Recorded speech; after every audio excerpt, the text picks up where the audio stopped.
Picture a packed Birmingham courtroom, sweat thick in the air, as Officer Victor Grayson crumples to the floor, clutching his chest, guilty verdict ringing out. Nia Carter, a black woman on the stand, stares down, her FBI badge tucked beneath. Her jacket, a faint smile curling her lips. Everyone thinks it's over, justice done. Then her phone buzzes, a voice whispering danger. This win's a lie, a spark for chaos that'll burn her life to ash. What's coming next? Before we dive in, tell us where you're watching from, and if you stand for justice, hit like and subscribe for more jaw-dropping tales. Nia Carter stepped onto the cracked asphalt of Birmingham's 3rd Precinct parking lot, her boots scuffing against the faded lines, heart thudding beneath the stiff navy uniform of a rookie cop. It was her first day as Tasha Evans, a he-SM cover identity so airtight even her shadow wouldn't betray her. At 35, she carried the lean build of someone who'd spent years training for moments like this, her brown eyes sharp behind a practiced mask of nerves. She wasn't just any recruit. She was a supervisory special agent with the FBI's Public Corruption Division, sent to dismantle Victor Grayson, a 20-year veteran whose grip on this city's black neighborhoods was a chokehold of fear and greed. His file painted a monster: extortion rackets, beatings disguised as arrests, whispers of bodies gone missing. Nia's mission was simple but brutal: infiltrate his crew, gather the evidence, and bury him. She adjusted her badge, the weight of it a lie against her chest, and walked toward the precinct doors, the Alabama sun scorching her back. Inside, the air was stale, thick with cigarette smoke and the tang of sweat. Officers milled around, their voices a low rumble of gruff laughs and clipped orders. Nia kept her head down, playing the part of the eager newbie, but she felt their eyes on her, sizing her up. A white cop with a buzz cut, his gut spilling over. His belt leaned against the front desk, smirking as she approached. "Well, look what we got here," he drawled, loud enough for the room to hear. "New meat. What's your name, sweetheart?" Nia swallowed the bile in her throat, forcing a tight smile. "Tasha Evans," she said, her voice steady despite the itch to snap back. He snorted, glancing at his buddy, a wiry guy with a toothpick dangling from his lip. "Evans, huh? Hope you don't scare easy. Streets ain't kind to your kind." The room chuckled, a sound that prickled her skin like nettles. She nodded, filing their faces away, knowing this was just the warm-up. Her locker assignment came next, a rusted metal box in a dim hallway lined with peeling paint. She swung it open, and the stench hit her first, sour and rancid, like something had died inside. Then she saw it, scrawled in jagged red marker across the interior door. "Go back to the gutter, nigger." Her breath caught, a cold fist squeezing her lungs. She'd expected hostility, but this was a slap raw and personal. Footsteps echoed behind her, and she slammed the locker shut, spinning to face a tall officer with a buzzed head and a scar, slicing his eyebrow. "Problem, rookie?" he asked, his tone mocking, eyes glinting with something dark. She shook her head, jaw tight. "No, sir." He grinned, all teeth, and sauntered off, leaving her to unclench her fists alone. This was Grayson's world, she reminded herself. She'd known it'd be ugly. That first shift was a gauntlet. They paired her with a silent vet named Rawls, a gray-haired white man who barely grunted directions as they patrolled Birmingham's west side, a sprawl of sagging houses and potholed streets where black families lived under Grayson's shadow. She spotted his handiwork fast, boarded-up shops with faded "for sale" signs, kids darting across roads with wary glances over their shoulders.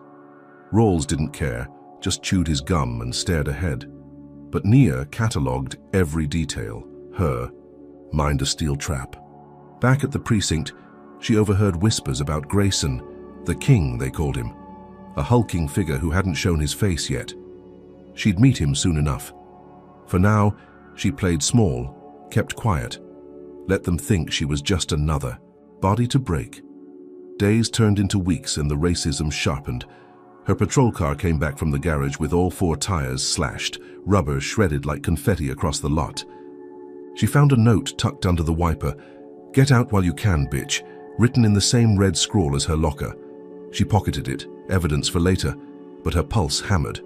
At roll call, the buzz-cut cop, now known as Doyle, tossed her a mop instead of a radio. "Clean up, princess, it's all you're good for." The room roared and she gripped the handle, picturing it cracking across his skull, but she mopped the floor instead, her silence a weapon. They thought they were winning. They didn't know she was counting. Then Grayson appeared. It was a muggy Thursday evening, the precinct buzzing with end-of-shift chaos. Nia was logging reports at a chipped desk when the door banged open, and there he was, 6'3", broad as a linebacker, his thinning blonde, hair slicked back, uniform stretched tight over a barrel chest. Victor Grayson strode in like he owned the air, his pale blue eyes sweeping the room, landing on her. The chatter died, replaced by a tense hush. He crossed to her in 3 strides, boots thudding, and stopped inches away, towering over her. "Are you the new girl?" he said, voice low, a southern growl laced with venom. She nodded, keeping her gaze level. "Tasha Evans, sir." He studied her, lips twitching into a faint smirk, the kind that promised trouble. "Heard you're tough, we'll see." He turned away, barking orders at Doyle, but the weight of his stare lingered on her skin. That night, she tailed him. Grayson peeled off in his cruiser, heading to the west side, and Nia followed on foot, slipping through alleys in civilian clothes, a black hoodie hiding her face. He stopped at a dive bar, the Rusty Anchor, a squat brick building with flickering neon. She watched from across the street, crouched behind a dumpster, as he met a wiry black man in a tracksuit, the bar owner, judging by the keys dangling from his belt. Grayson loomed over him, jabbing a finger in his chest, his voice carrying in sharp bursts. 10 grand by Friday or this place is ash." The owner flinched, nodding fast, and Grayson laughed, a sound that twisted Nia's gut. She slid a tiny mic from her pocket, a wireless bug she'd lifted from FBI stores, and waited. When Grayson drove off, she darted across, planted it under a loose brick by the bar's back door, and slipped away. Adrenaline singing in her veins. She had him now, or so she thought. Back at her cramped apartment, a one-room dump with peeling wallpaper and a mattress on the floor, she played the first recording. Grayson's voice crackled through her earbuds, cold and clear. "You don't pay. I light the match myself." She grinned, fierce and fleeting, and sent the file to her handler, Malik Jones, a gruff ex-Marine who'd been her rock for years. "Solid start," he texted back. "Keep digging." Nia leaned back, the chair creaking under her, imagining Grayson's face when the cuffs snapped on. She'd outsmarted him, stayed invisible. She was wrong. The next morning, she rolled into the precinct lot, her beat-up sedan rattling over gravel, and froze. Her patrol car sat there, windows intact, but something was off. She stepped closer and the smell hit her, gasoline, sharp and choking. A puddle glistened under the chassis, dripping from a slashed fuel line. Her stomach dropped. Then came the footsteps, heavy and deliberate. Grayson loomed behind her, his shadow swallowing hers, that smirk back, wider now. "You're asking for trouble, girl," he said, voice ablade. Before she could answer, he grabbed her arm, wrenching it hard, and shoved her against the car's hood. Pain flared up her spine as her cheek slammed into metal, his weight pinning her. "Don't belong here," he hissed, breath hot on her neck. "Next time you won't walk away." He let go, stepping back with a chuckle, leaving her gasping, face throbbing. She straightened, fists clenched, watching him saunter off, his crew snickering from the precinct steps. Nia wiped blood from her lip, tasting copper, and forced her breathing steady. This was his move, his warning shot. She'd expected pushback, but not this fast, not this raw. Her mic was still out there, though humming with secrets. She stumbled to her sedan, slid inside and locked the doors, replaying his words. He didn't know who she was, not yet. She'd keep it that way. That night she patched herself up, ice on her swelling cheek, and checked the bug's feed. More threats, more proof. She was in his game now, deeper than she'd planned. And Grayson was already circling. She'd planted the seed, but he'd just watered it with violence. The real storm was coming, and she'd have to outrun it. Nia Carter slumped against the sagging couch in her dingy Birmingham apartment. the ice pack on her swollen cheek dripping cold water onto her collar. Her laptop glowed in the dimness, casting sharp shadows across the peeling walls as she replayed the wiretap audio for the third time that night. Grayson's voice rumbled through her earbuds, thick with menace. 10 grand by Friday or I'll torch this dump myself. The bar owner's stammered pleas followed, a desperate, okay, I'll get it. Nia's lips curled into a grim smile, her bruised face aching with the effort. This was gold, pure and damning, the kind of evidence that could crack Victor. Grayson's empire wide open. She'd slipped that mic under the rusty anchor's back wall 2 nights ago, right after he'd slammed her into her patrol car, his smirk still burned into her memory. Now she had him on tape, extorting a black-owned business in broad daylight.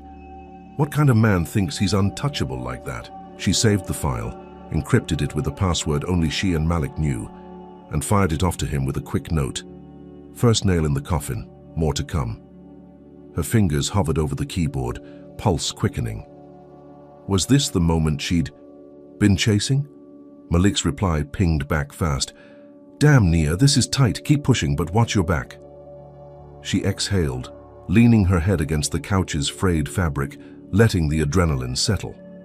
She'd been Tasha Evans for 3 weeks now, a rookie cop in Grayson's 3rd precinct, and every day was a grind of racist jabs and veiled threats.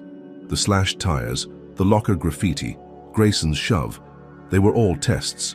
But this audio was her counterpunch. She pictured him in cuffs, that smug grin wiped clean, and the black folks in West Birmingham finally breathing free.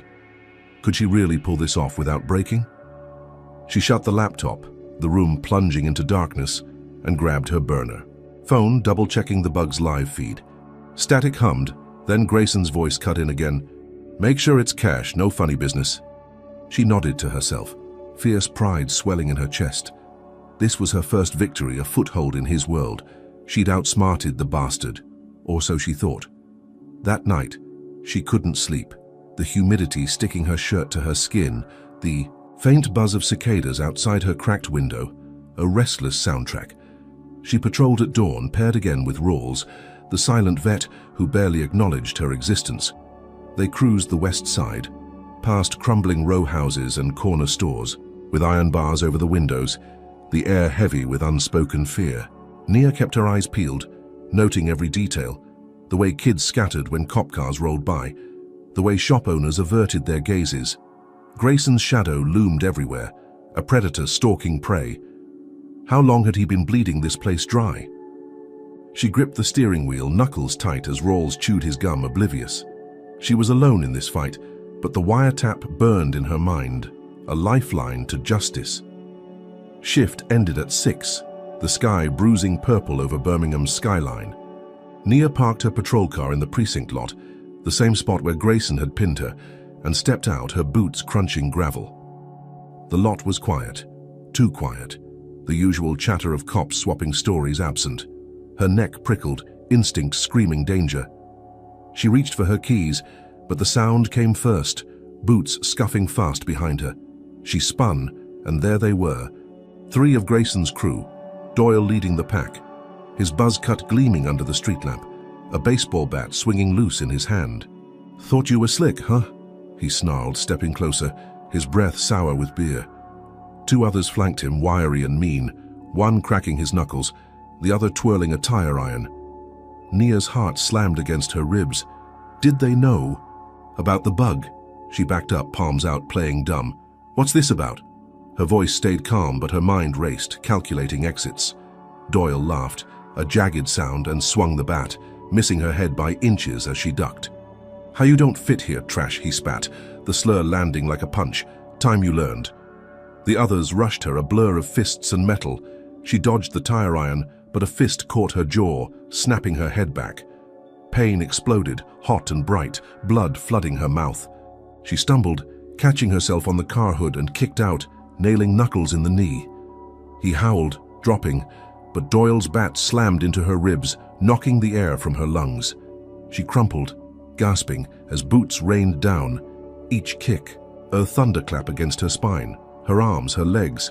"Stay down, nigger," one growled, spitting on her as she curled tight, shielding her head. How could they hate her this much already?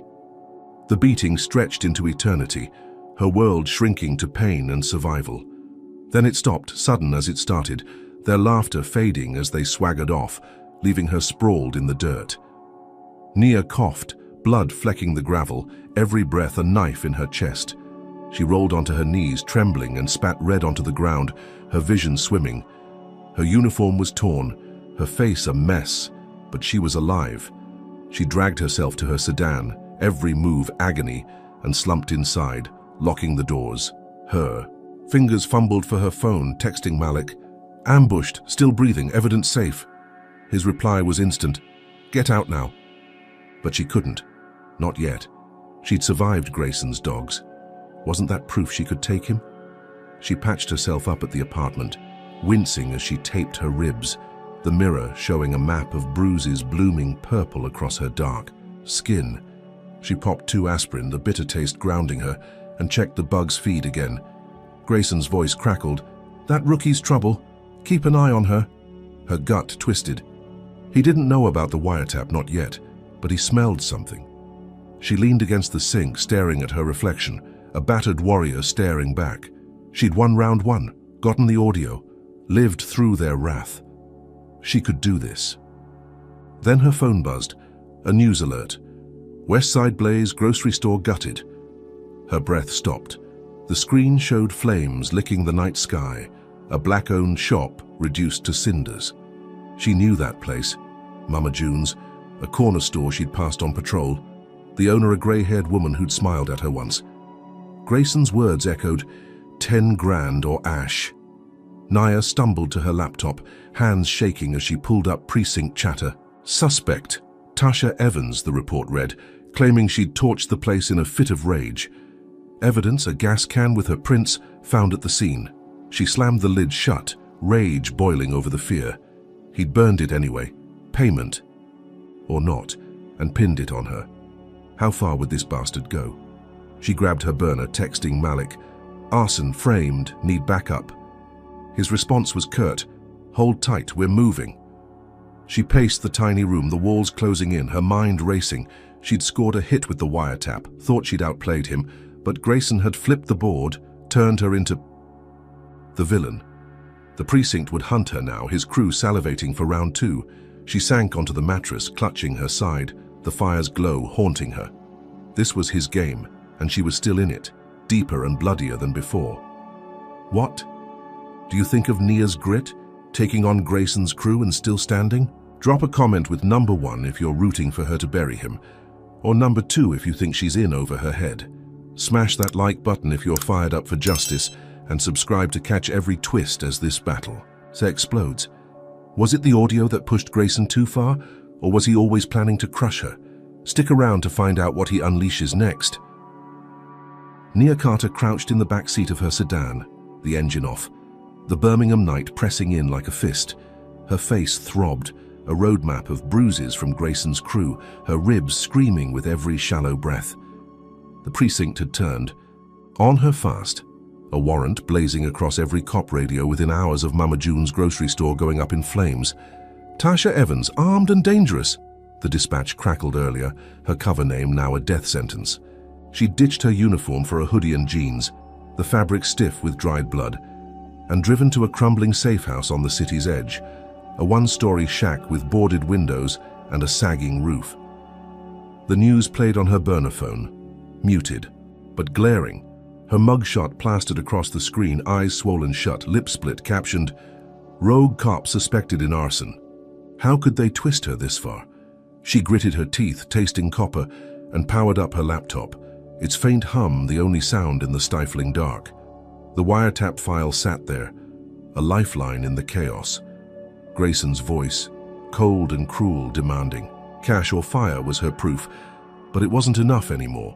He'd framed her with that gas can, her print somehow on it, a lie so bold it choked her with rage. Who'd he bribe to pull that off? She dug deeper, hacking into a backdoor she'd planted in the precinct's server weeks ago, a trick from her FBI days.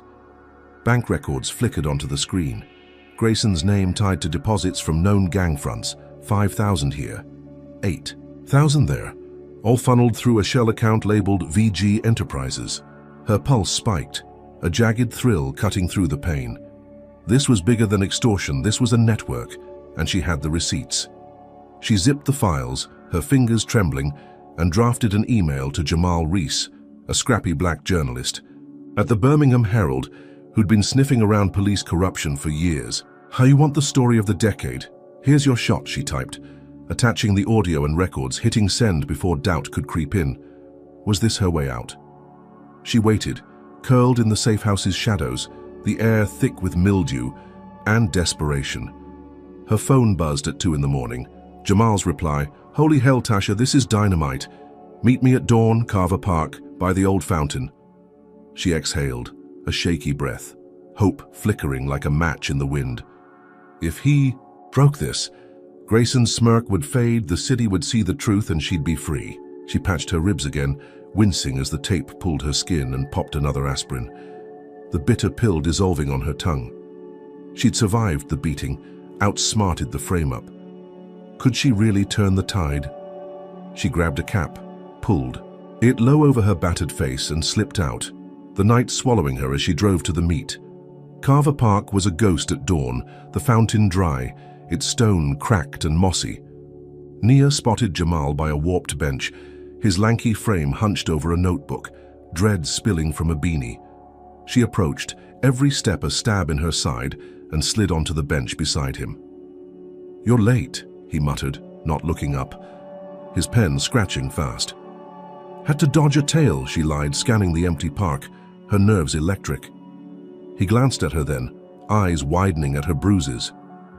"Damn, they did a number on you." She shrugged, wincing. "Part of the job. You running it?" He nodded, flipping his notebook shut. "Front page tomorrow, Grayson's done." She let out a breath she didn't know she'd held, a rush of triumph washing over her. The Herald would hit every doorstep, every screen, and she'd be vindicated. Or so she thought. The story dropped at 8, a sledgehammer to Birmingham's morning calm. "Corrupt cop extorts black businesses," the headline screamed, Jamal's byline bold above Grayson's photo, that smirk frozen in ink. The wiretap. Audio played on the Herald's site. Grayson's threats looping, the bank records laid bare. Nia watched from the safe house, streaming it on her phone, her chest tight with something like victory. Social media erupted, hashtags trending. Grayson guilty. Justice for West Side. Black voices shouting what they'd known too long. She smiled, a cracked, painful thing, imagining Grayson squirming in his precinct office, his kingdom shaking. She finally landed the knockout. She leaned back, exhaustion tugging at her, when her phone buzzed, a text from Malik. "Good work, but stay low. Heat's coming."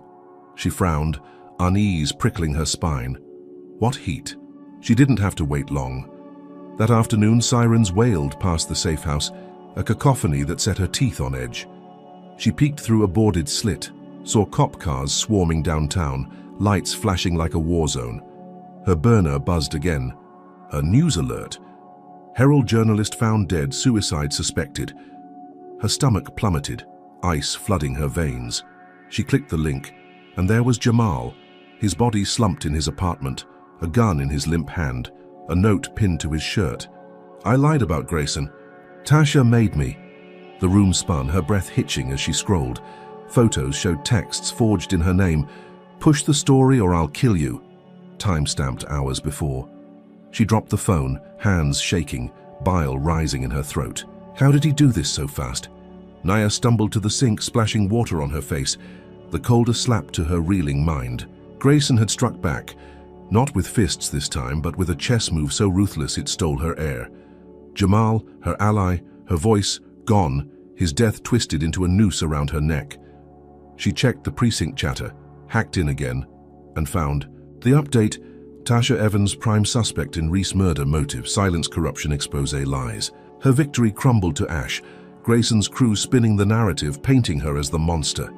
She slammed her fist into the wall, plaster cracking, rage and grief warring in her chest. Who'd believe her now? She grabbed her laptop, replaying. The wiretap, clinging to its truth. But the world saw a different story. One where she was the villain, not the victim. She paced the shack, the floorboards groaning, her mind a storm of questions. Grayson had allies, deep ones, to pull this off, a coroner to fake the scene, a hacker to plant those texts. How high did his web climb? She texted Malik.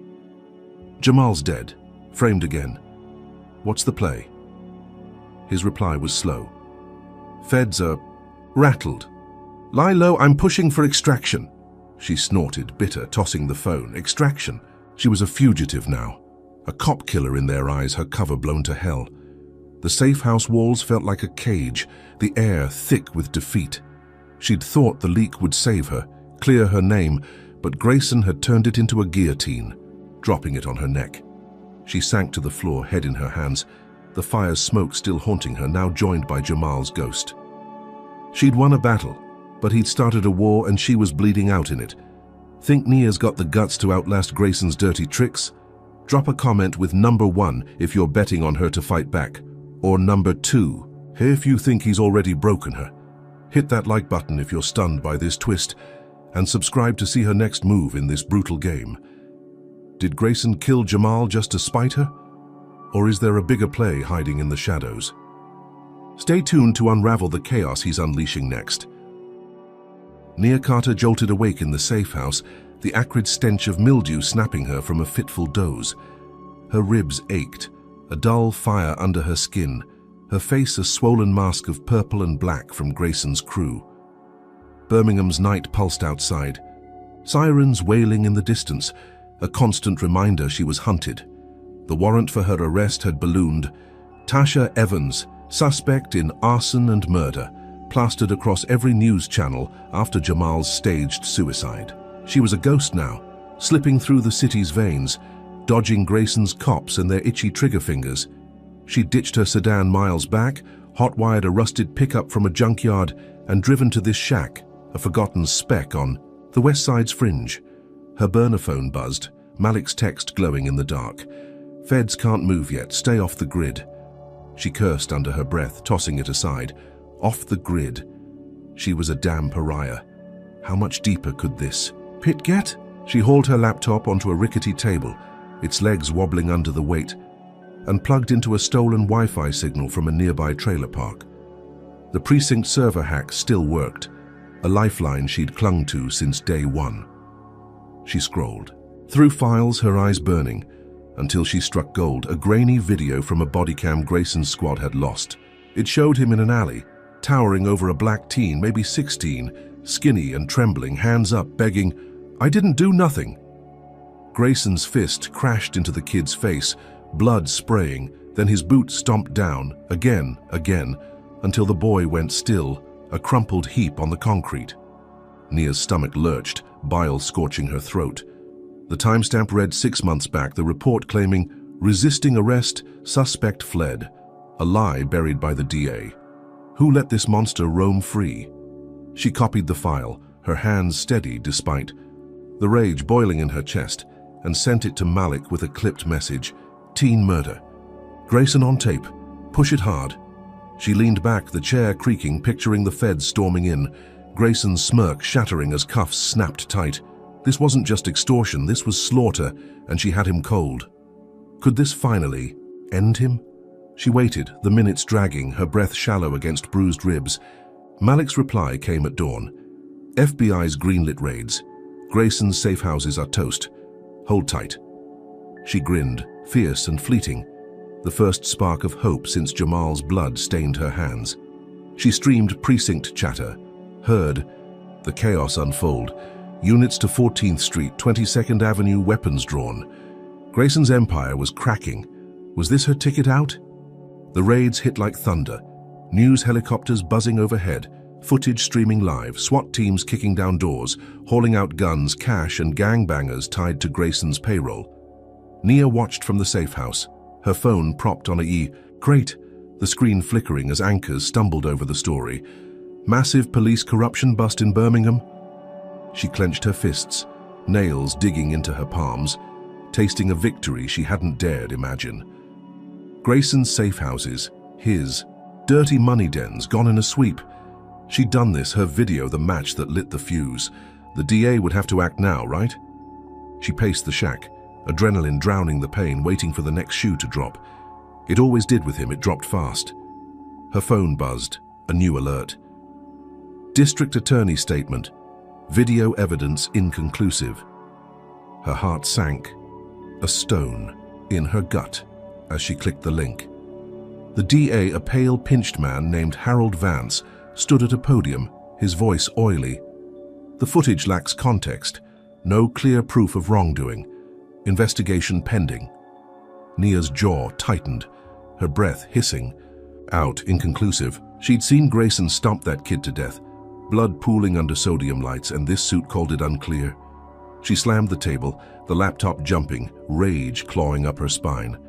How much did Grayson pay to gag this? She checked precinct. Chatter again, found the leak. Vance squashing it, orders from up top. Her victory evaporated, dust in her mouth, the raids a hollow show. Then the real blow landed. Another alert. Breaking, new suspect in teen murder case. She froze, dread coiling tight, and opened the story. Her mugshot flashed again. Tasha Evans linked to unsolved killing, DNA evidence recovered at scene. She stumbled back, the wall catching her, her mind reeling. DNA? She'd never been near that alley, never touched that kid. The article detailed a coroner's report. Her fingerprints on a knife found buried in the dirt, a weapon she'd never seen. Grayson's voice from the wiretap echoed, "I'll torch it myself." But this was worse, a frame so tight it choked. Her. Who'd he own to plant that? She texted Malik, "Murder rap. DNA's fake. Help me." His reply was grim. "Feds are spooked. You're radioactive. Digging into it." She sank to the floor, the boards cold against her legs, her world shrinking to a pinpoint of panic.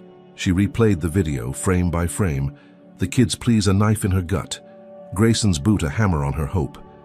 She'd thought she'd won, thought the raids would nail him, but he'd slithered free, turned her weapon into his. The DA's dismissal wasn't just bias, it was a shield, and now she was the cop killer. The teen's blood on her hands, in the public's eyes. How could he twist this so fast? She grabbed her backpack, stuffed the laptop inside, and checked her pistol. The weight a grim comfort. She had to move, the safe house a trap now, Grayson's hunters closing in. She slipped out, the pickup rumbling to life, and drove into the night, headlights off, a shadow among shadows. The city hated her, the system had her throat, and Grayson was laughing somewhere, his empire bruised but breathing. She found a new hideout, a derelict barn 10 miles out, its roof half caved, hay rotting in the corners. She parked the truck behind a rusted tractor, killed the engine, and sat in the dark, the video looping in her mind. That kid's face, his fear, it was personal now, a ghost joining Jamal's in her fight. She'd given the feds everything, thought they'd save her, but Grayson's reach was a noose tightening with every move. Could she outrun this lie? She hugged her knees, the pistol cold against her hip, the barn's silence a roar in her ears. She'd struck a blow, seen his safe houses burn, but he'd struck back harder, painting her as the Reaper. The war was on, and she was losing, cornered by a system that ate its own to protect him. What's your take on Nia's fight against this rigged game? Comment number 1 if you think she's got the fire to expose Grayson, or number 2 if you reckon the system's already crushed her. Smash that like button if you're raging at this injustice, and subscribe to catch every brutal turn in her battle. Did Grayson's crew plant that DNA to bury her, or is there a traitor closer than she knows? Keep watching to see how far he'll twist the knife next. Nia Carter hunched in the barn's shadows, the air thick with damp rot, her pistol a cold weight against her thigh. Birmingham's outskirts stretched silent beyond the sagging walls, a deceptive calm masking the chaos hunting her. Her face was a patchwork of bruises, her ribs a cage of pain, every breath a reminder of Grayson's crew and their bats. The DNA frame-up for the teen's murder had turned her into a phantom, wanted for crimes she'd never touched. Her Tasha Evans. Cover a noose tightening around her neck. The safe house raids had been her strike, the video of Grayson stomping that kid to death her ace, but the DA's dismissal and the planted knife had flipped it all, leaving her radioactive even to the feds. She needed out now. She grabbed her burner phone, its screen cracked but glowing, and texted Malik Jones, her FBI handler, Framed for murder, extraction ASAP, I'm drowning. Her fingers shook, the Barnes chill seeping into her bones. Could he still pull her from this abyss? Malik's reply buzzed back, sharp and urgent. Feds are stalled, but I've got a plan. Sting up on Grayson tonight. Gang meetup, 11th Street warehouse, 10 o'clock. Get his confession. We'll nab him clean, sending cords. Nia's pulse spiked, a jolt of hope cutting through the dread. A sting? She'd done dozens in her career, but this was personal. Grayson's blood on her hands, now a promise, not a fear. She checked her gear, laptop, backup recorder, a tiny mic she'd stashed in her boot, all she had left to fight with. She texted back, I'm in. Don't screw me. His response was instant. Trust me, Nia. This ends him. She snorted. Bitter, trust-afraid thread after the DA's betrayal. But Malik was her rock, the one voice she'd clung to through this hell. Was he still solid? She rolled out at dusk, the stolen pickup rattling over dirt roads, headlights off, the city's glow a smear on the horizon. The 11th Street warehouse loomed ahead, a hulking shell of rusted steel and broken windows, gang tags splashed across its sides. Nia parked a block away, slipped the mic into her collar, and crept through the shadows, her boots silent on cracked pavement. Voices drifted from inside, low and rough, Grayson's southern growl unmistakable. She peered through a shattered. Payne saw him pacing 6'3", his uniform swapped for a black jacket, a circle of gangbangers around him, tattoos snaking up their arms. Double the cut by next week or I let the feds sniff you out, he barked, his smirk flashing in the dim light. Nia's recorder hummed, catching every word, her breath shallow against bruised ribs. Could this tape be her salvation? She edged. Closer, the mic picking up static, then clarity. Grayson's voice ablaze. That kid in the alley. I did him myself. Mouthy little punk thought he could snitch. Her gut twisted, the teen's face flashing, bloodied and still. Her evidence, now alive in his own words. She held her position, heart hammering as he ranted on, anyone crosses me, they end up like him, or that bitch Evans. She froze, his mention of her a gut punch, but she kept recording, the minutes stretching, her legs cramping in the cold. Then headlights flared outside, tires screeching, and SWAT vans roared in, doors bursting open, agents spilling out with rifles raised. Grayson spun, his smirk vanishing as shouts filled the air. FBI, hands up! Nia exhaled, relief flooding her, Malik's sting hitting like clockwork. Was this the end? Grayson dropped to his knees, cuffed in seconds, his crew scattering, but nabbed by the dozen. Nia slipped back to the pickup, her recorder clutched tight and drove to the barn, adrenaline singing in her veins. She uploaded the audio to Malik. Got him confessing the murder. You're welcome, his reply buzzed. Perfect, he's in custody. Meet me at the safe house midnight, we're pulling you out. She grinned, a cracked, painful thing, imagining Grayson's face behind bars, his empire dust. She'd done. Kid ambushed him at his own game, turned his arrogance into chains. She patched her ribs again, the tape tugging her skin, and headed out, the pickup rumbling toward the west side, the safe house a beacon of escape. She'd survived the frame-up, the raids, the systems clause, and now she'd won, or so she thought. The safe house loomed at midnight, a squat brick box with blacked-out windows, its door ajar in the stillness. Nia parked, stepped out, her boots crunching gravel, and froze. Smoke curled from the cracks, faint but sharp, a warning in the air. She drew her pistol, heart slamming, and nudged the door open, the hinges creaking. Flames licked the walls inside, a roaring orange beast devouring the couch, the table, her last refuge. She stumbled back, coughing, as the heat blasted her face, her mind racing. Who'd found her? Then she saw them, shadows moving fast, Grayson's crew, Doyle at the helm, his buzz cut glinting in the firelight, a Molotov cocktail in his hand. Told you trash, he snarled, hurling it at her feet. Glass shattered, fire exploded, and she dove, rolling into the dirt as the blaze swallowed the porch. She scrambled up, lungs burning, and ran, boots pounding as the crew gave chase, their shouts a chorus of hate. Get the bitch! Bullets whizzed past, one grazing her arm, blood blooming hot and wet. She zigzagged through alleys, her ribs screaming, the fire's roar fading behind her. She ducked into a dumpster, its stench a shield, and waited, trembling as their footsteps thundered past. Her arm throbbed, her safe house ash, and then her phone buzzed, a text from an unknown number. "Grayson's free. Malik sold you out. You're done." Her breath stopped, the words a sledgehammer to her skull. "Sold out." She checked precinct chatter, hacked in with shaking hands, and there it was. Grayson released, insufficient evidence, witness compromised. Malik's voice on a recorded call followed. "Take the cash, let him walk. Evans is burned."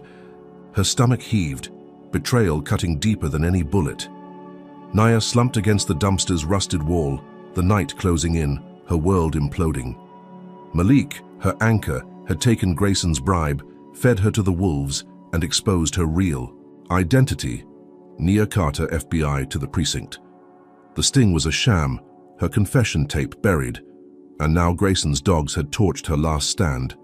She'd thought she'd won, seen him cuffed, but he'd played her, turned her own team against her. How could Malik do this? She ripped the mic from her collar, crushed it under her heel, and checked her pistol, 3 rounds left. The barn was too far, the city a kill zone. She crawled out, blood dripping from her arm, burns blistering her legs, and staggered into the dark, a hunted animal with nowhere to run. Grayson was loose, her cover blown, and the fire's heat still seared her soul. She'd struck deep, but he'd struck deeper, and now she was alone, truly alone in his war. Nia Carter stumbled through Birmingham's back alleys, her boots scraping wet pavement, the stench of the dumpster still clinging to her clothes. Her arm bled from the graze, a hot trickle soaking her sleeve, her legs blistered from the safe house. Fire's kiss. Malik's betrayal echoed in her skull, his voice on that call. "Take the cash, let him walk." A knife twisting deeper than Grayson's bullets. She was Nia Carter, FBI now, her Tasha Evans cover torched with the safe house. Wanted posters screaming her name across every corner of the city. News vans prowled, their lights slicing the night, anchors droning.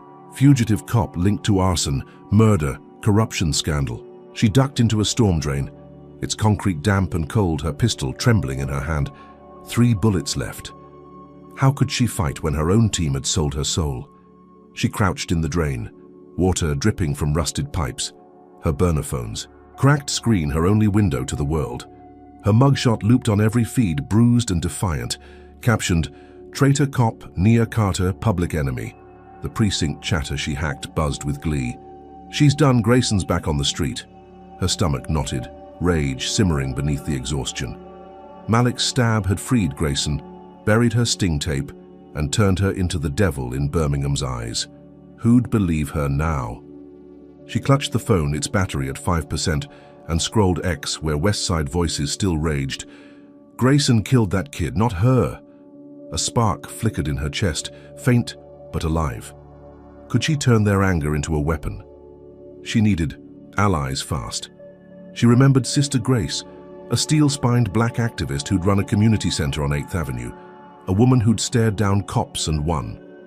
Nia had met her once, undercover, Grace's eyes sharp, seeing through the Tasha mask but saying nothing. She crawled from the drain, the night air biting her burns, and limped to a payphone, its glass smeared with grime. She fished quarters from her pocket, dialed Grace's number from memory, and prayed. "Who's this?" Grace's voice snapped, wary. "It's me from the precinct, Nia, I need help." A pause, then, "You're the one they're hunting, what's the truth?" Nia spilled it, the video, the sting, Malik's knife. Grace grunted, "Come to the center, dawn." Nia hung up, hope a fragile thread, and hobbled off, the city a maze of threats. The center was a brick fortress, its windows glowing soft in the grey dawn. Grace met her at the back, her silver braids glinting, her face etched with suspicion turned to fire as Nia played the teen murder video on her dying phone. "That bastard," Grace hissed, slamming a fist on the table. "We're rallying today." Nia nodded, exhaustion fading under the woman's steel. By noon, Grace had a crowd, 200 strong, black folks from the west side, fists raised, signs scrawled with "Justice for the kid" and "Grayson guilty." Nia stood at the edge, hoodie low, as Grace roared into a megaphone. They freed a killer and framed her. Shut this city down. The march surged, blocking First Avenue, horns blaring, news choppers circling. Naya's chest swelled, a raw, wild pride. Had she flipped the script at last? The protest grew, a roaring beast, 300 then 500 chanting her name, Nia, Nia, Nia. Traffic stalled, downtown paralyzed, Grayson's release a wound they tore open. She watched from a side street, her burns throbbing. As Grace led them to City Hall, their voices a thunderclap against its stone walls. X lit up, Nia Carter trending, clips of the march viral. She's innocent, he's the devil. Nia grinned, a cracked, fleeting thing, imagining Grayson squirming in his precinct lair, his crown slipping. The DA's office scrambled, issuing, "Herr Week, we're reviewing evidence, but the streets didn't care." She'd rallied them, turned their pain into power, humiliated him. Was this her real victory? Then the world exploded. She'd slipped to a corner store for water, the crowd still roaring blocks away, when a boom shattered the air, a fireball blooming over City Hall's plaza. Screams erupted, glass raining, smoke choking the sky. Nia dropped the bottle, her legs buckling as her phone buzzed. A live feed showing the carnage, bodies sprawled, blood pooling, the rally a graveyard. Her breath stopped, horror clawing her throat. The anchor's voice cut in, "Bombing at protest, dozens dead, suspect, Nia Carter." She staggered back, the wall catching her as the feed flashed a manifesto. "I'll burn this city before I let Grayson win," signed in her name, forged with a precision that crushed her. How could he do this so fast? She hacked precinct chatter, her hands shaking, and heard the glee. Carter's a terrorist now, Grayson's orders. The bomb was his, a slaughter to frame her, turning her triumph into a massacre. News scrolled, 50 confirmed dead. Nia Carter's revenge. Her allies, Grace's people gone, their blood on her hands in the public's eyes. She sank to her knees, the pavement cold, her mind a storm of guilt and fury. Who'd helped him rig this? She texted Grace's number, praying, but no reply came. The center's line dead. She'd rallied them to fight, thought she'd won. But Grayson had turned their hope into ash, her name a curse. She stumbled up, the city a kill zone now, and ran, her burns searing, the ghosts of the dead trailing her. She'd struck him down, but he'd struck back harder, a god of wrath she couldn't outrun. The march had been her stand, a fist raised against his empire, but the bomb was his checkmate, a slaughter so vile it broke her. She found a sewer grate, pried it open, and dropped inside, the dank tunnel swallowing her, her pistol her only friend. The walls dripped, echoing her ragged breaths as she replayed the fireball.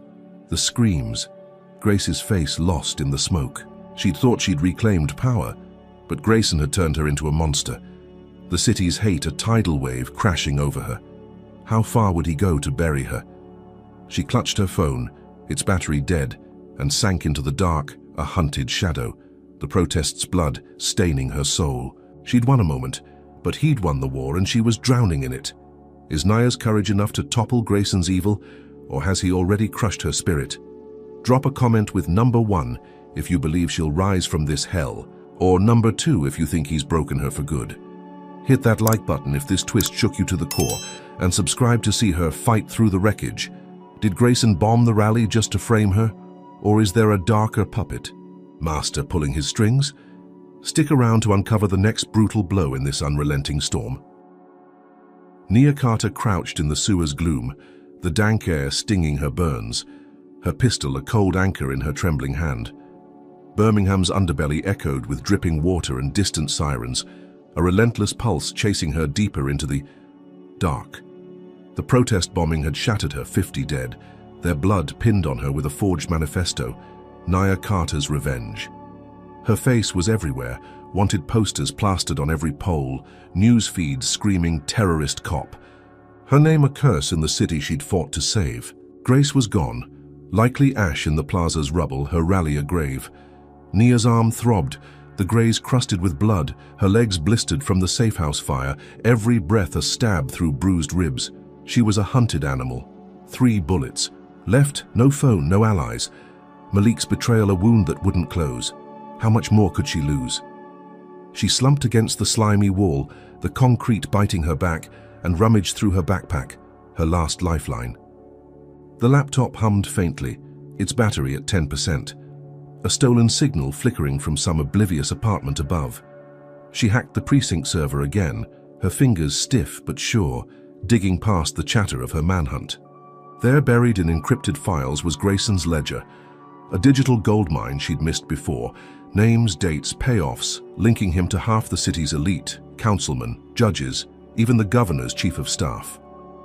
Her pulse spiked, a jagged thrill cutting through the despair.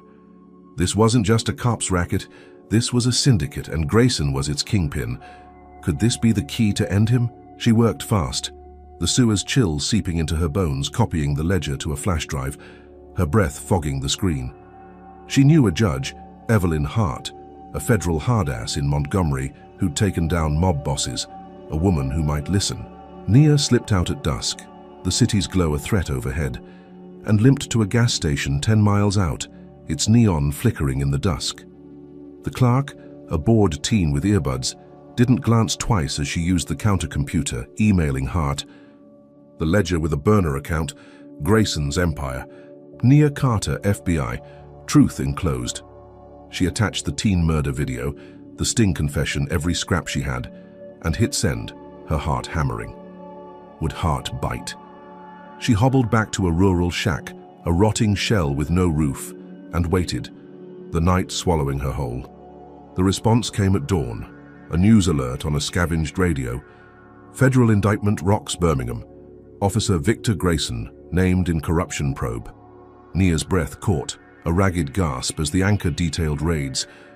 Governor's office implicated, arrests underway. She sank into the shack's dirt floor, relief washing over her, sharp and fleeting.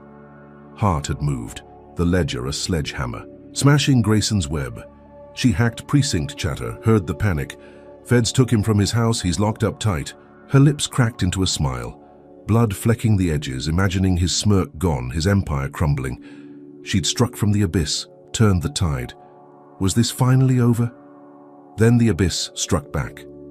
Her burner buzzed, a new number, a video. File loading slow on its dying screen. She clicked play and her world stopped. Tanya, her sister, 32, a nurse with soft eyes and a laugh Nia clung to in her darkest hours, sat bound in a chair, duct tape gagging her mouth, blood streaming from a gash on her forehead. A voice rasped off screen. "You thought you'd win, Carter?" Tanya whimpered, her eyes wide with terror, as a gloved hand yanked her hair, a knife glinting at her throat. The screen cut to a hooded figure. "Grayson's militia sends regards. Surrender by midnight or she's meat." Nia dropped the phone, a scream clawing up her throat, her hands shaking so hard she couldn't breathe. How did they find Tanya? She stumbled outside, the shack's walls a blur, the Alabama air thick with dusk's heat. Tanya lived in Mobile, 2 hours south, a quiet life Nia had kept separate, safe, until now. Grayson's crew, his white supremacist, dogs had tracked her, ripped her from her home to twist the knife deeper. Nia hacked the militia's dark web chatter, her laptop flickering, and found the post, "Got the sister, Grayson's orders, break her." Her stomach heaved, bile scorching her mouth as she replayed the video. Tanya's pleas muffled but piercing. She'd thought the indictment was her knockout, seen him cuffed again, but he'd played a card she couldn't counter. Family, the one thing she'd shielded. Could she save her? She paced the shack, dirt grinding under her boots, her mind a storm of guilt and fury. The ledger had hit hard, cracked his empire, but Grayson's militia was a beast unbound, loyal beyond bars. She checked her pistol, 3 rounds, not enough. For a war, and scavenged the shack, finding a rusty hunting knife under a plank, its edge dull but lethal. She texted the number back. "Where?" A reply pinged. "Old Mill, 20 miles west, midnight, alone." Her jaw tightened, the trap clear, but Tanya's face burned in her mind, bloodied and begging. She'd won a battle, humiliated him, but he'd turned it personal, a strike to her core.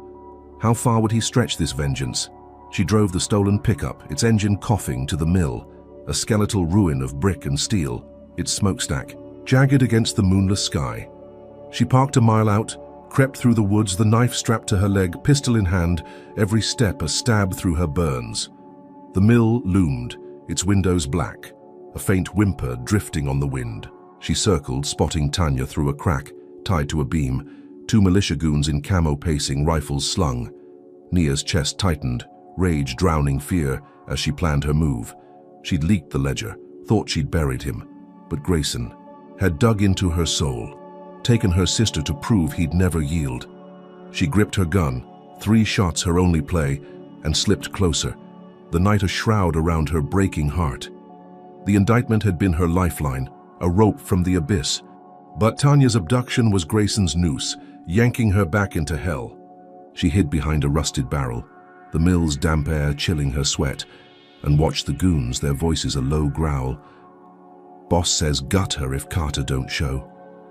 Nia's breath hitched, her sister's life a ticking clock, the midnight deadline looming.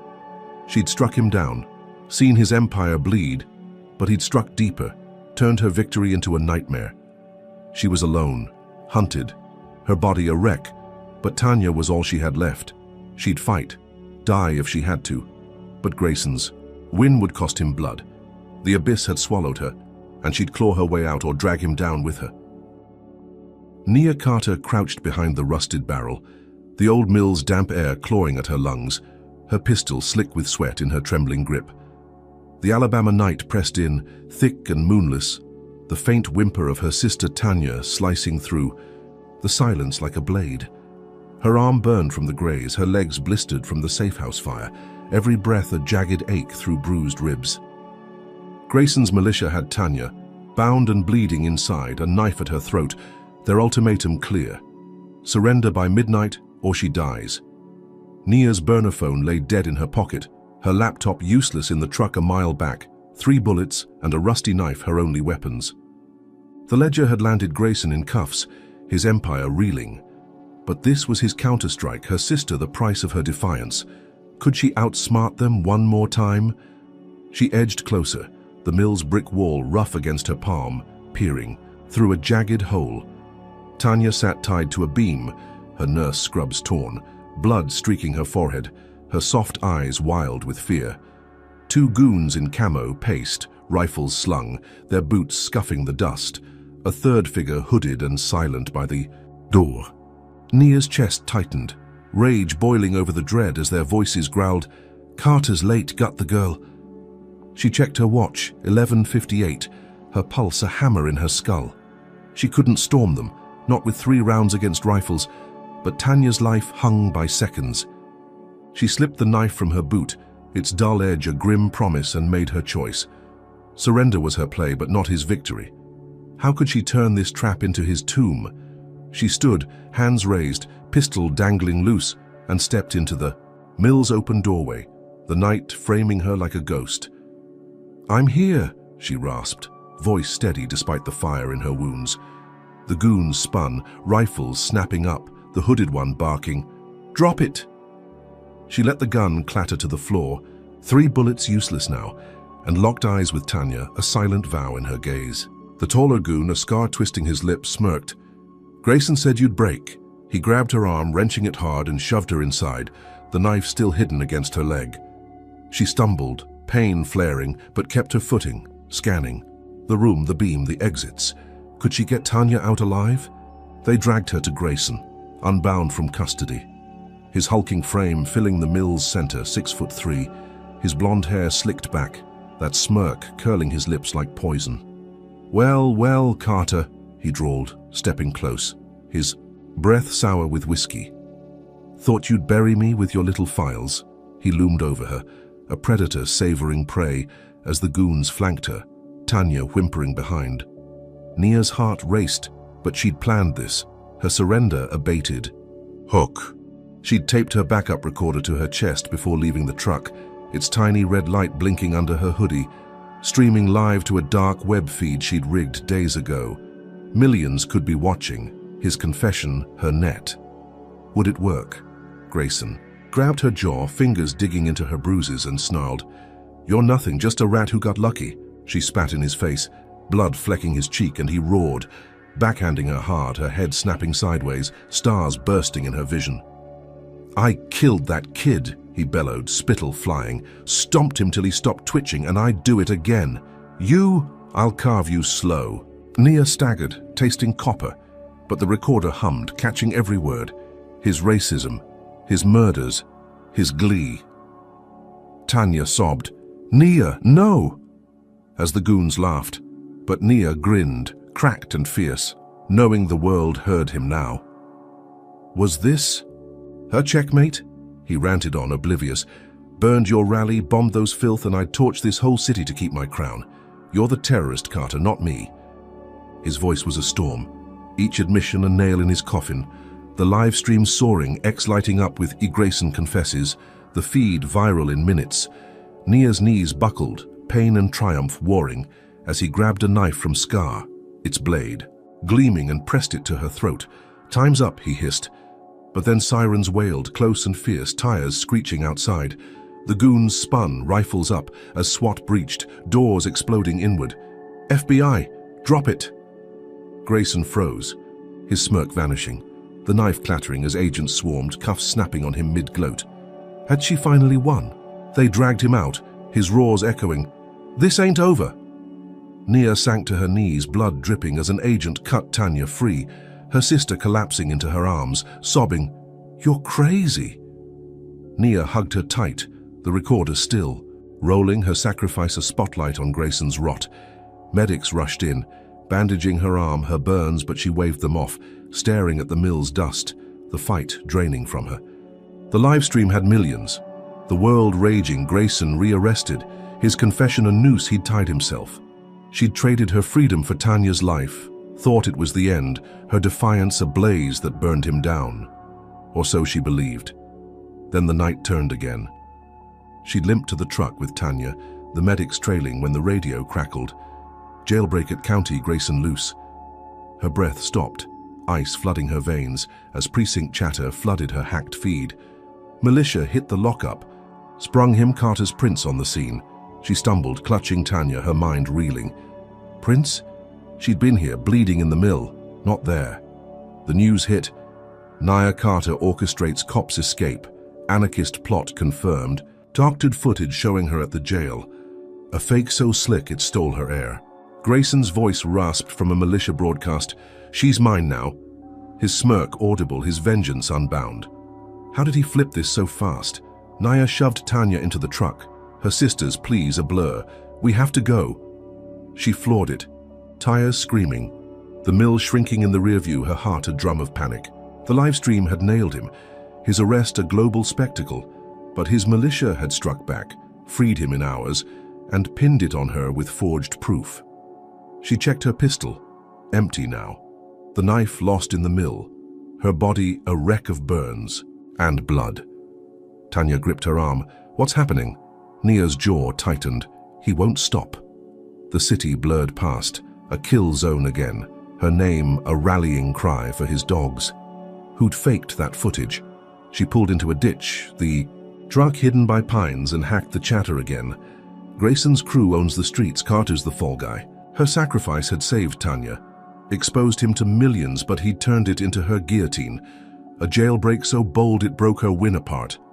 She'd thought she'd ended him, seen him cuffed twice, but his militia was a hydra, cutting one head, spawning two. She sank into the seat, Tanya's breath hitching beside her, the night a shroud of dread. She'd defied him, burned his mask off, but he'd burned her back, branding her an anarchist, a cop killer, free to hunt her again. The sire, war raged on and she was falling, her sister the only light in the abyss. Nia Carter huddled in the sewer's fetid depths, the stench of rot and rust choking her lungs. Her body a wreck of burns and bruises pressed against the slimy wall. Birmingham's underbelly groaned around her, pipes dripping, rats skittering, a dank tomb swallowing her whole. Her sister Tanya was safe, stashed in a motel 2 counties over after the mill rescue, but Nia was a ghost, hunted by Grayson's militia, the city, the feds, her name a curse on every tongue. The jailbreak had flipped her livestream triumph. His confession buried under forged footage branding her the anarchist who'd freed him. Her pistol was empty, her phone dead, her backpack soaked, the laptop's battery at 3%, her last thread to fight. She'd hit rock bottom, her arm crusted with blood, legs blistered, ribs screaming with every breath. How much more could she bleed? She fumbled the laptop open, its faint glow a lifeline in the dark, and hacked into Grayson's server one last time, her fingers numb but relentless. The precinct feeds buzzed with her manhunt. Carter spotted near 5th, terminate on sight, but she dug deeper, past the noise into his private files. There it was, the ledger's master copy, unencrypted, a sprawling map of his empire, names in bold, Mayor Ellis, Judge Carver, half the city council, payouts in the millions, properties. Flipped with blood money, her pulse thudded, a ragged spark in her chest. This was the mother lode, proof he owned Birmingham's soul. Could this finally break his grip? She worked fast, the sewer's chill gnawing her bones, copying the file to a flash drive, her breath a shallow hiss. She'd lost Judge Hart's trust with the jailbreak frame, so she aimed higher. Governor Lila Monroe, a black woman who'd campaigned on justice, a long shot but her only shot. She crawled from the sewer, the night air biting her burns, and limped to a truck stop, its neon buzzing like a wasp nest. The clerk, a grizzled man with a limp, didn't blink as she used his ancient PC, emailing Monroe the ledger. Grayson's puppet master, Nia Carter, FBI, save this city. She attached the teen video, the sting audio, every nail she'd hammered, and hit send, collapsing against the counter, her body a trembling ruin. Would Monroe act? She staggered to a rural shack, a crumbling husk 5 miles out, its walls splintered, roof caved, and waited, the hours bleeding into dawn. A scavenged radio crackled, breaking Governor Indick's Birmingham elite in corruption sting. Nia's breath caught, a jagged gasp, as the anchor rattled off names. Grayson arrested again, Mayor Ellis in custody, council resignations. Flood in. She sank into the dirt, relief a hot flood through her veins, the ledger a tsunami smashing his web. Precinct chatter screamed, "Feds hit his mansion, he's done." She grinned, blood crusting her lips, picturing his smirk gone, his empire ash. She'd struck from the sewer, turned rock bottom into a reckoning. Was this her resurrection? Then the abyss roared back. Her scavenged radio buzzed, a new broadcast cutting through. Horror in Birmingham. Lynching Rock City. Her stomach dropped, ice flooding her core as the anchor's voice trembled. Jamal Carter, brother of fugitive Nia Carter, found hanged downtown, white supremacist graffiti at scene. Nia's knees buckled, a scream tearing from her throat, raw and animal, as she scrambled to the radio, twisting the dial, praying it was a lie. The feed switched, live footage, Jamal's body swinging from a lamppost, his gentle face bruised, a noose tight around his neck, Nia's lies kill scrawled in red paint below. She vomited, bile scorching the dirt, her hands clawing her hair, her world shattering. How did they find him? She stumbled outside, the shack's splintered walls a blur, the Alabama dawn mocking her with its pale light. Jamal, 30, a mechanic. With a quiet laugh, lived in Tuscaloosa, a life she'd kept sacred, untouched by this war. Grayson's militia had tracked him, ripped him from his shop, and strung him up, a public execution to gut her. She hacked their dark web feed, her laptop flickering, and found the post, "Carter's brother pays for her treason, Grayson's justice." Her chest heaved, sobs breaking free as footage looped, a mob in hoods chanting, "Burn the traitor!" Grayson's voice crackled. She'll watch her bloodline rot. Her stomach twisted, guilt and fury warring, Jamal's death a blade through her soul. Could she have saved him? She sank into the dirt, the radio's static a drone in her ears, replaying the lynching, his body swaying, the crowd's cheers a nightmare she couldn't wake from. The indictment had been her lifeline, a rope from the abyss, nailing Grayson and his puppets. But this was his vengeance, a racial terror so vile it broke her. She'd thought she'd won, seen his empire implode, but he'd turned her strike into a slaughter, her brother the sacrifice. How far did his hate reach? She clutched the flash drive, its edges cutting her palm, the victory hollow. Jamal's ghost joining Tanya's fear, Grace's ash, the rally's dead. She'd fought for justice, but it cost her everything, her family the collateral in his war. She crawled back to the shack, the dirt cold against her knees, and checked her pistol. Empty, useless, the knife lost, her body a wreck of pain and loss. The city roared beyond, a kill zone where Grayson's dogs hunted, her name a rallying cry for their hate. She hacked the chatter again. Militia claims Carter ordered the hit. Grayson's free to lead. Her jaw tightened, the lie a sledgehammer, turning her into the monster who'd lynched her own kin. She'd struck him down, cracked his empire wide, but he'd struck deeper, a public murder to bury her soul. She curled into a ball, the shack's shadows swallowing her, Jamal's face haunting her, the ledger's triumph dust in her mouth. She was alone, broken, the abyss her home, and Grayson was winning, his hate a tide she couldn't stem. Nia Carter staggered from the shack, the Alabama dawn a pale smear over the pines, her body a furnace of pain and grief. Jamal's lynching played in her skull, his gentle face swinging from that lamppost. Nia's lies kill scrawled in blood-red paint, a wound that bled her dry. Her arm throbbed, crusted with old blood, her legs blistered from fires past, ribs a cage of agony from every beating she'd endured. Grayson's militia had taken her brother, turned her ledger's indictment into a hollow victory, and branded her the traitor who'd ordered his death. She was empty, pistol spent, knife lost, laptop dead, but rage burned where hope had died, a wildfire fueled by Jamal's ghost. She'd end Grayson herself. No feds, no justice, just vengeance. Could she bury him in his own grave? She scavenged a shotgun from a hunter's shed a mile out, its stock splintered, shells scattered in a tin can, 6 rounds her last arsenal. The trek to Grayson's mansion took hours, her boots crunching through underbrush, the city's edge, giving way to sprawl then wealth, his lair a fortress of white columns and iron gates on Birmingham's north side. She'd hacked his address weeks ago, a detail tucked in her mind's steel trap, now her beacon. Dusk fell as she reached it, the mansion glowing, guards in militia camo patrolling the lawn, rifles slung. She slipped through a drainage ditch, mud soaking her burns, and waited, the shotgun a cold weight against her chest. How many could she take before they took her? The guards thinned at midnight, 2 left pacing the gate, their chatter a low hum. Nia crept closer, the ditches stink, her cloak, and aimed, her hands steady despite the tremble in her soul. She fired.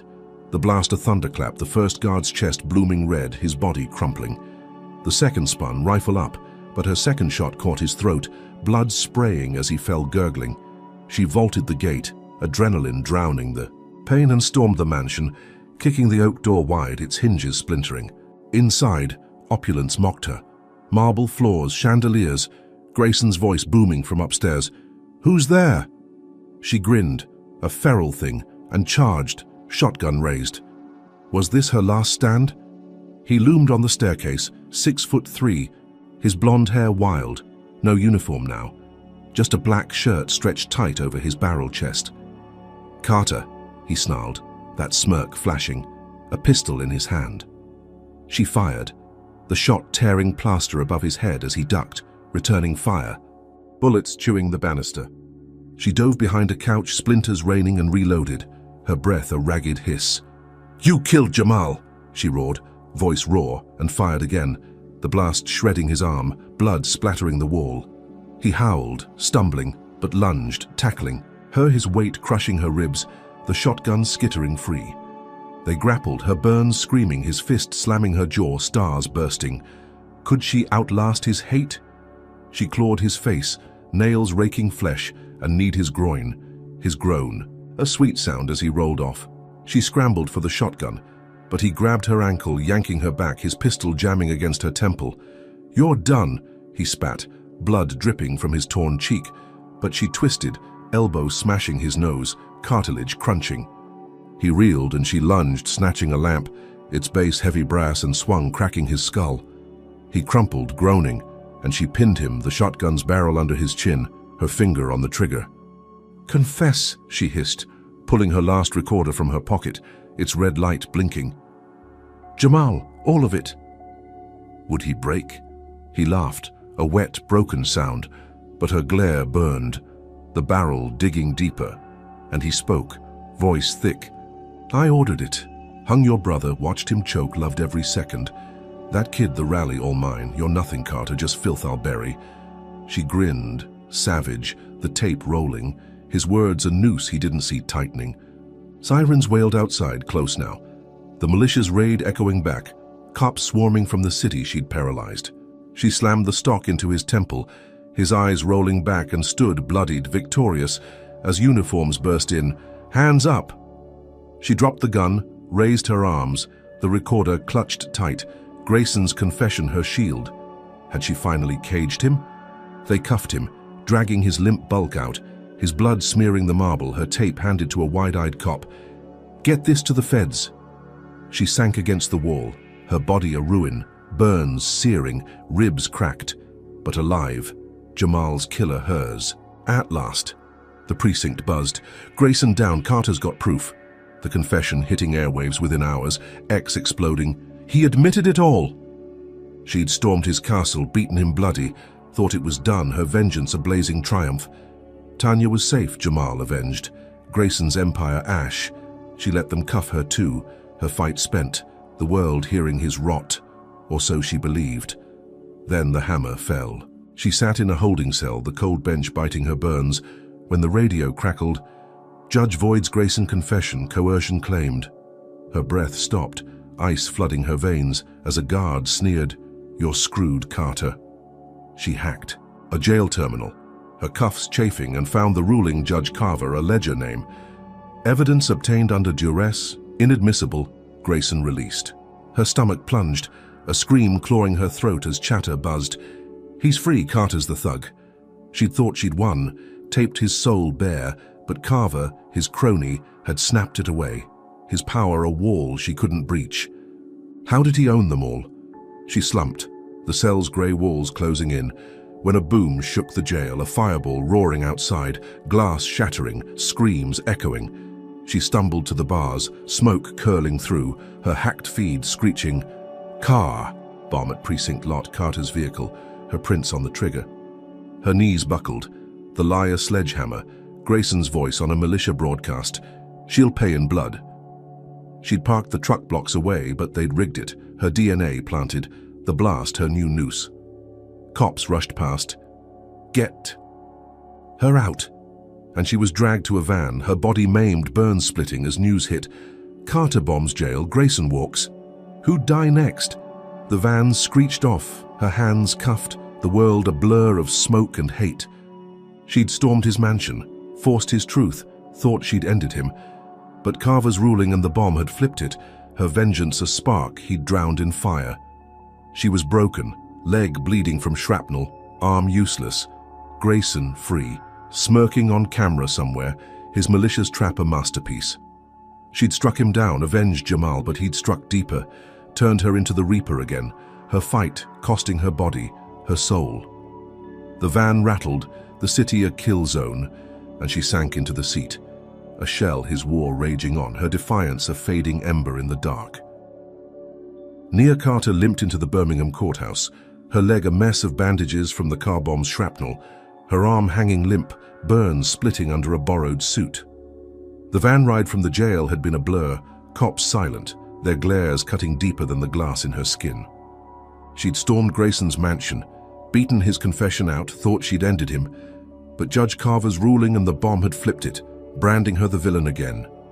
Now, days later, she faced the trial, her last stand, scarred and broken, every step a stab through her battered frame. The gallery buzzed, a sea of faces, reporters, activists, Grayson's militia in plain clothes, their eyes promising death. Could she bury him with words when bullets had failed? She took the stand, the wooden chair creaking under her, her cuffed hands trembling as she swore the oath, voice hoarse but steady. I swear to tell the truth, the whole truth, and nothing but the truth, so help me God. The prosecutor, a wiry black man named Daniel Pierce, stepped up, his suit crisp, his gaze sharp.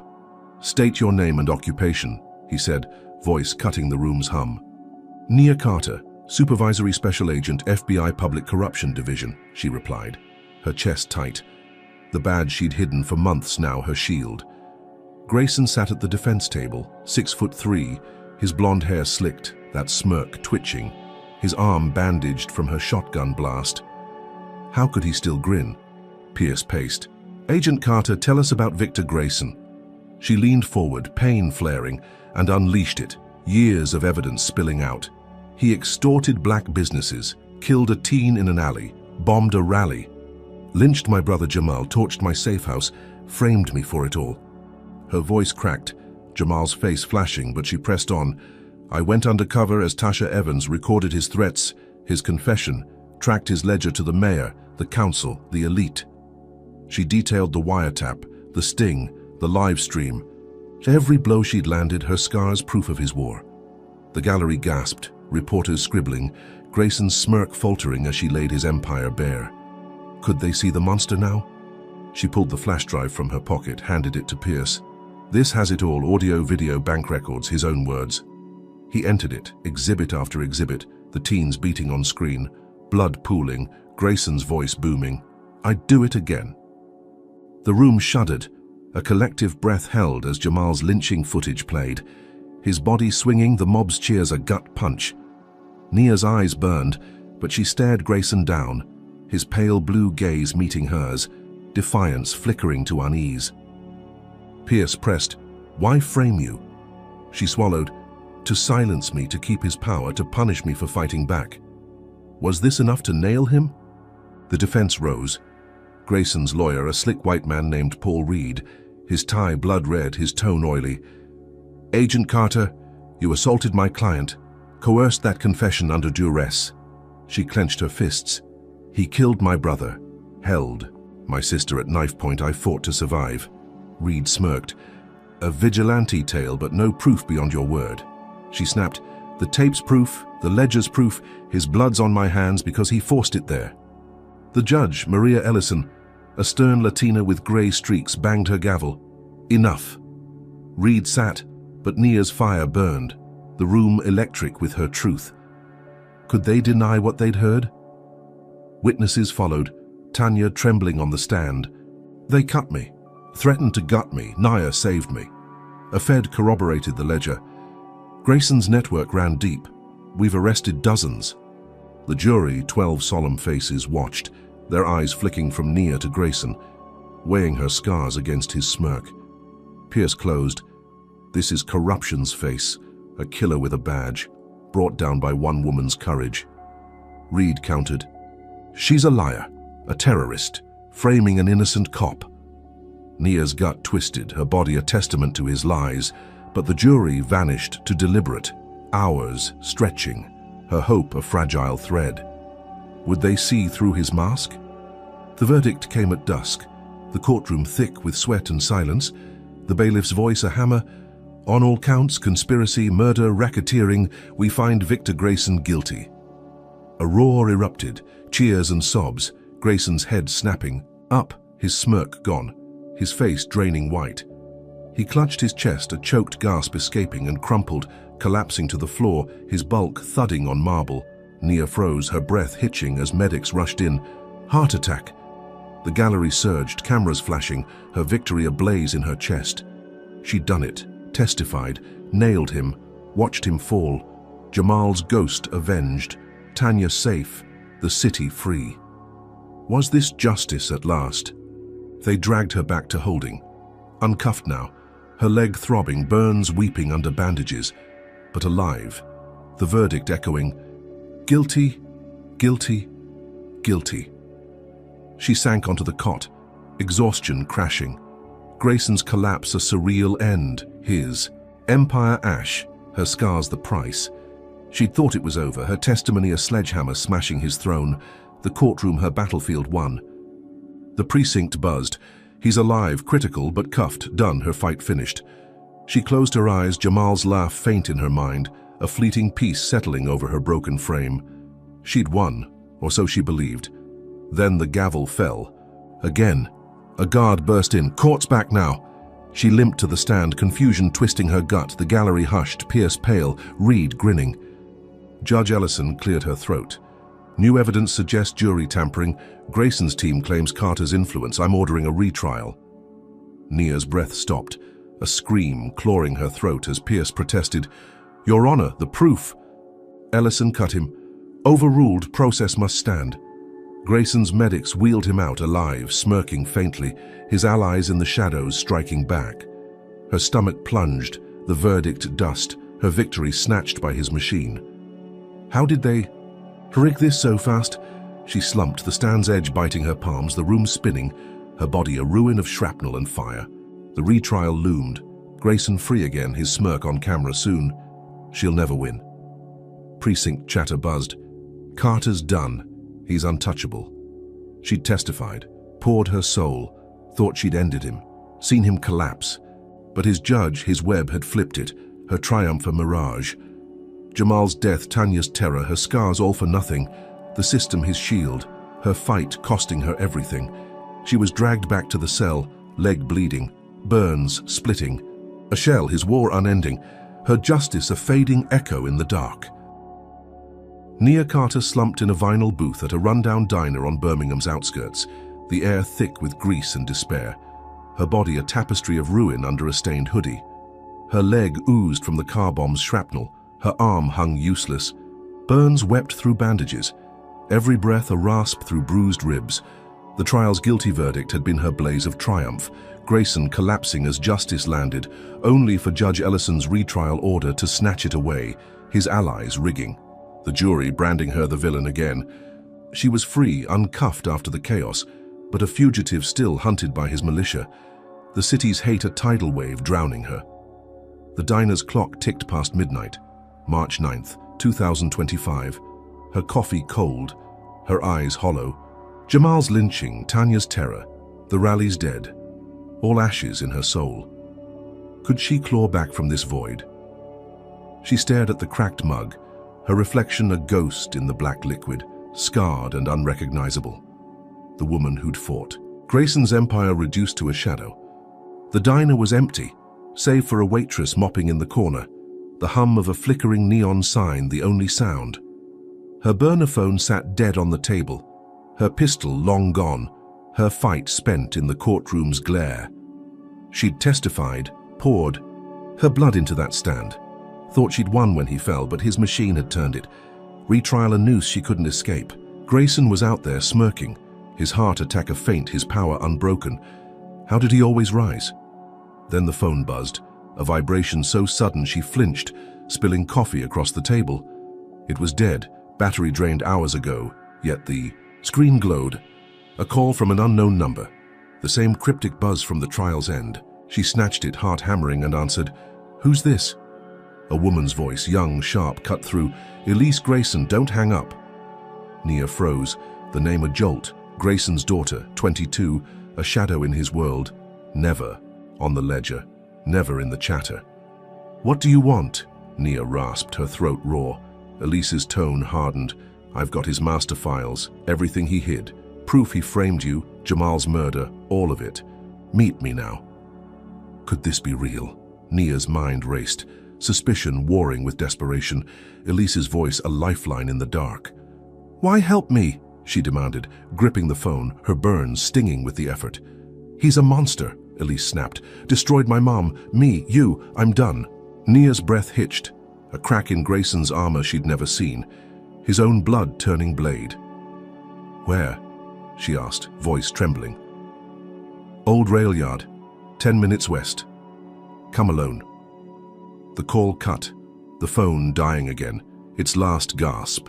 Spent. Nia stumbled up, leaving a crumpled 5 on the table, and limped out, the night swallowing her, hope a faint ember in her chest. Was this a trap or her last shot? She hot-wired a junker from the diner lot, its engine coughing as she drove, the rail yard looming, a sprawl of rusted tracks and rotting boxcars under a starless sky. Her leg bled through the bandage, her vision blurring, but she parked and crept, in the air cold, metal creaking in the wind. Elise stood by a boxcar, slim, blonde like him, her face pale, a flash drive in her hand, her eyes darting. "You're her," she said, voice tight, tossing the drive. Nia caught it, her fingers numb, and plugged it into a scavenged tablet from the truck, its screen flickering alive. Files spilled out, Grayson's voice ordering Jamal's lynching. "Make it public, break her." Bank transfers framing her, the bomb's blueprint, all unencrypted, undeniable. Could this bury him for good? Elise paced. I leaked it already. Dark web, news nets everywhere. He's finished. Nia's pulse spiked, the tablet buzzing as X lit up. Juliu Grayson exposed. Clips viral. His voice a global noose. I own this city. She's nothing. She grinned, cracked and fierce, relief flooding her ruin. The files a sledgehammer smashing his throne. Precinct chatter screamed, Feds raiding again. Grayson's nabbed. Life sentence pending. She sank against the boxcar, the tablet slipping, her body folding, justice a bitter balm on her wounds. Elise nodded. He's done forever. Nia exhaled, Jamal's ghost easing, Tanya safe, the rally's dead avenged. Was this her win at last? Then the twist came, a glint in Elise's hand, a pistol rising fast. Nia's breath stopped, instinct kicking too late. As Elise fired, the shot a thunderclap, the bullet tearing through Nia's chest, blood blooming hot and wet.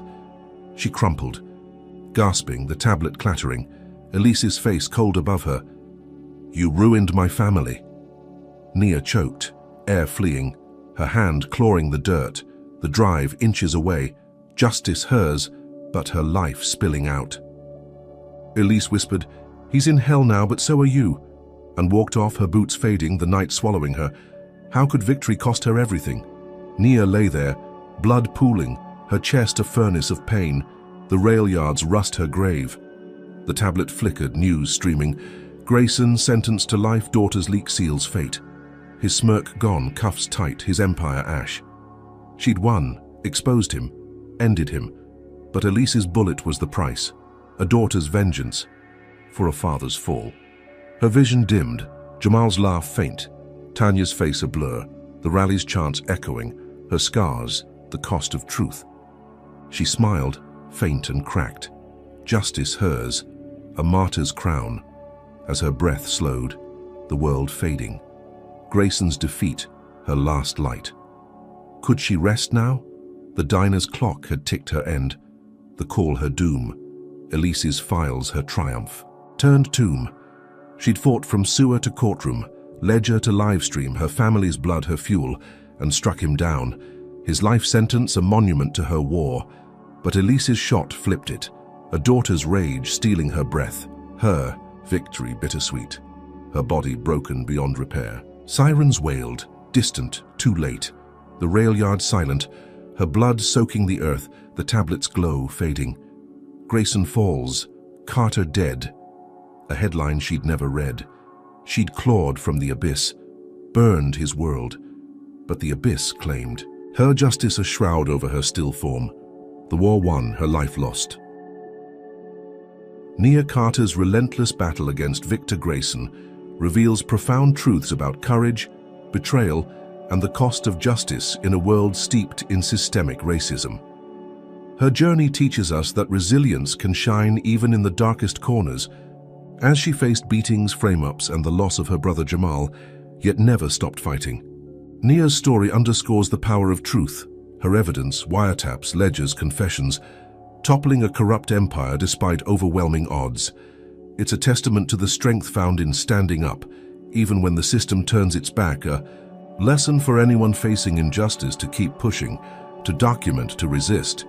Yet, her tale also lays bare the brutal reality of betrayal, from Malik's sellout to Elise's final shot, showing how trust can crumble under greed or vengeance, leaving scars deeper than any physical wound.